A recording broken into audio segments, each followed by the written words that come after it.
ഈശോമിശിഹായ്ക്ക് സ്തുതിയായിരിക്കട്ടെ. സ്ലീഹാകാലം 5-ാം ഞായറാഴ്ച. ഇന്ന് തിരുസഭ നമ്മുടെ വിചിന്തനത്തിന് നൽകിയിരിക്കുന്നത് മത്തായി സ്ലീഹായുടെ സുവിശേഷം 10-ാം അധ്യായത്തിൻ്റെ 16 മുതൽ 33 വരെയുള്ള വാക്യങ്ങളാണ്. ഒരു യഥാർത്ഥ ക്രിസ്തു ശിഷ്യൻ തൻ്റെ ദൗത്യവുമായിട്ട് മുന്നോട്ട് പോകുമ്പോൾ നേരിടേണ്ടി വരുന്ന വ്യത്യസ്തമായ അനുഭവങ്ങളും അതിനെ അതിജീവിക്കുവാനായിട്ട് അവന് കരുതലായിട്ടുള്ള ദൈവികമായ ഇടപെടലുകളെക്കുറിച്ചുമാണ് ഇന്ന് സുവിശേഷം നമ്മോട് പറയുക. 2019 ഓർഡിനേഷന് ശേഷം ആദിലാബാദ് മിഷനിൽ ചുരുങ്ങിയ കാലം ജോലി ചെയ്യുവാനിട വന്നു. അവിടെ വെച്ച് പരിചയപ്പെട്ട സീമി സഭയുടെ മുതിർന്ന പുരോഹിതനായ ആൻ്റണി മൂഴിക്കുഴിയച്ചൻ തൻ്റെ 70 വർഷം മുമ്പുള്ള മിഷൻ തീക്ഷ്ണതയെക്കുറിച്ച് പങ്കുവച്ച കാര്യങ്ങൾ ഓർക്കുകയായിരുന്നു. അച്ഛൻ പറഞ്ഞു, ആ കാലയളവിൽ തങ്ങളുടെയൊക്കെ മിഷൻ ഒത്തിരിയേറെ വേദനാജനകവും ക്ലേശകരവുമായിരുന്നു. അതിലേക്ക് അതിജീവിച്ച് മുന്നോട്ട് പോകുവാനായിട്ട് എനിക്ക് പ്രേരണയായത് വിവേകവും നിഷ്കളങ്കതയുമായ ഏറിയ തീരുമാനങ്ങളും ദൈവത്തിൽ ആശ്രയം വെച്ചുള്ള ജീവിതവും ദൈവഭയത്തിൽ ആശ്രയം വെച്ചുള്ള ജീവിതവും ഒക്കെയായിരുന്നു എന്നുള്ളതാണ്. ഇന്ന് ഈ സുവിശേഷത്തിലേക്ക് കടന്നു വരുമ്പോഴും ഏകദേശം എൻ്റെ ചിന്തകളും അതുമായിട്ട് താരതമ്യം ചെയ്യുവാനായിട്ട് ഞാൻ ഇടവന്നു. മത്തായി സ്ലീഹായുടെ സുവിശേഷത്തിലൂടെ കടന്നു പോകുമ്പോൾ ഇതൊക്കെ തന്നെയാണ് പറഞ്ഞു വെക്കുക. ഒരു യഥാർത്ഥ ക്രിസ്തു ശിഷ്യൻ തൻ്റെ ജീവിതത്തിൽ ക്രിസ്തുവിന് സാക്ഷ്യം വഹിക്കുവാൻ ഇറങ്ങിത്തിരിക്കുമ്പോൾ നേരിടേണ്ടി വരുന്ന വ്യത്യസ്തമായ വേദനകളും അതിനെ അതിജീവിക്കുവാനായിട്ട് കൂട്ടുപിടിക്കേണ്ടതായ നന്മയുടേതായ ദൈവഹിതത്തിൻ്റെതായ പല വഴികളെക്കുറിച്ചുമാണ് വചനം പറഞ്ഞു വെക്കുക. ഒന്നാമതായിട്ട് വിവേകവും നിഷ്കളങ്കതയും ഉള്ളവരായിരിക്കണം ഒരു യഥാർത്ഥ ക്രിസ്തു ശിഷ്യൻ എന്നുള്ളതാണ്. ചെന്നായ്ക്കളിലേക്ക് ചെമ്മരിയാടുകൾ എന്ന പോലെ ഞാൻ അയക്കുന്നു, സർപ്പങ്ങളെ പോലെ വിവേകളും പ്രാവുകളെ പോലെ നിഷ്കളങ്കരുമായിരിക്കുവാനാണ് വചനം പറയുക. നമുക്കറിയാം, ഒരു ക്രിസ്ത്യാനിയുടെ ജീവിതം ക്രിസ്തുവിന് വേണ്ടി സാക്ഷ്യം വഹിക്കേണ്ടതാണ്.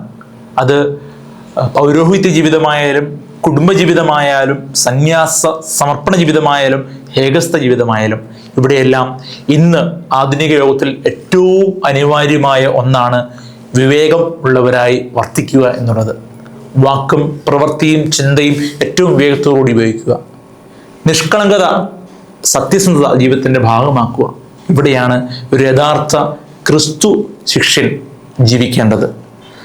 രണ്ടാമതായിട്ട് വചനം പറഞ്ഞു വെക്കുക ഭയത്തെ അതിജീവിക്കുക എന്നുള്ളതാണ്. എന്ന് പറഞ്ഞാൽ ലോകത്തിൻ്റെതായ എല്ലാ ഭയത്തെയും അതിജീവിച്ചുകൊണ്ട് ദൈവ ഭയത്തിൽ മുന്നോട്ട് പോവുക. ദൈവമാണ് നമ്മുടെ എല്ലാം. ദൈവത്തെയാണ് നമ്മൾ കണക്ക് ബോധിപ്പിക്കേണ്ടത് എന്നുള്ളൊരു പൂർണ്ണ ചിന്തയാണ് ദൈവഭയത്തിൽ ആശ്രയം വെച്ച് മുന്നോട്ട് പോവുക എന്നുള്ളത്. മൂന്നാമതായിട്ട് വചനം പറഞ്ഞു വെക്കുന്നത് ദൈവികമായ കരുതൽ. ഓരോ മുടിയിഴ പോലും എണ്ണപ്പെട്ടിരിക്കുന്നു എന്ന് വചനം പറയുമ്പോൾ അത്രമാത്രം നമ്മൾ ദൈവത്തിൻ്റെ മുമ്പിൽ കരുതലോടുകൂടിയാണ് എന്നുള്ളൊരു സത്യം നമ്മൾ ഒരിക്കലും മറക്കരുത്. ആയതിനാൽ നമ്മൾ നമ്മുടെ ഏത് പ്രവർത്തന മേഖലയിലായിരിക്കുമ്പോഴും ദൈവത്തിൻ്റെ കരുതലിൽ ആശ്രയം വെച്ചുകൊണ്ട് മുന്നോട്ട് പോകുവാനായിട്ട് സാധിക്കുമ്പോൾ ക്രിസ്തു ശിക്ഷിത്വ ജീവിതം അതിൻ്റെ പൂർണ്ണതയിൽ എത്തിച്ചേരും. ആകിയാൽ ഈ സ്ലീഹാകാലത്തിൽ ഈ സ്ലീഹന്മാരുടെ പ്രവർത്തന മേഖലകളെക്കുറിച്ച് നമ്മൾ ധ്യാനിക്കുമ്പോൾ, ലോകമെമ്പാടുമുള്ള അവരുടെ ദൈവരാജ്യ പ്രഘോഷണത്തെക്കുറിച്ച് ധ്യാനിക്കുമ്പോൾ ഈ വിവേകവും നിഷ്കളങ്കത നിറഞ്ഞതും ദൈവ ഭയത്തിൽ അടിയുറച്ചതും ദൈവ കരുതലോടുകൂടിയ അവരുടെ ജീവിതവും ഒക്കെ എന്ന് പറയുന്നത് അത് അവരുടെ ജീവിതത്തിൻ്റെ അന്തസ്സത്തയായിരുന്നു. നമുക്കും ഈ ജീവിതത്തെ ഒന്ന് അനുകരിച്ചു നോക്കാം. നമ്മളായിരിക്കുന്ന ജീവിത മേഖലയിൽ, കുടുംബത്തിലായാലും സമൂഹത്തിലായാലും ജോലി മേഖലയിലായാലും ഇടവകയിലായാലും നമ്മൾ ജീവിക്കുന്ന ഏത് ഇടങ്ങളിലും നമ്മുടെ സാന്നിധ്യം കടന്നു ചെല്ലുന്നിടത്തും നമുക്കും ക്രിസ്തു ശിഷ്യന്മാരെ പോലെ വിവേകവും നിഷ്കളങ്കതയും ഉള്ളവരായി തീരുവാനായിട്ട് പരിശ്രമിച്ചു നോക്കാം. അതുപോലെ തന്നെ ദൈവഭയം നമ്മളിപ്പോഴും ഉണ്ടായിരിക്കട്ടെ. ദൈവ കരുതൽ, ദൈവം നമ്മെ കരുതുന്നു എന്നുള്ള യഥാർത്ഥ ബോധ്യം ഉണ്ടാവട്ടെ. അവിടെ ക്രിസ്തു ശിഷ്യത്വം കൂടുതൽ ഊർജ്ജമായി ജീവിക്കുവാൻ, കൂടുതൽ ധൈര്യമായി ജീവിക്കുവാൻ നമുക്ക് സാധിക്കും. ദൈവം നമ്മെ ഓരോരുത്തരെയും ഈ സ്ലീഹാകാലത്തിലൂടെ ഒരു യഥാർത്ഥ ക്രിസ്തു ശിഷ്യനായി ജീവിക്കുവാൻ അനുഗ്രഹിക്കട്ടെ. ആമേൻ.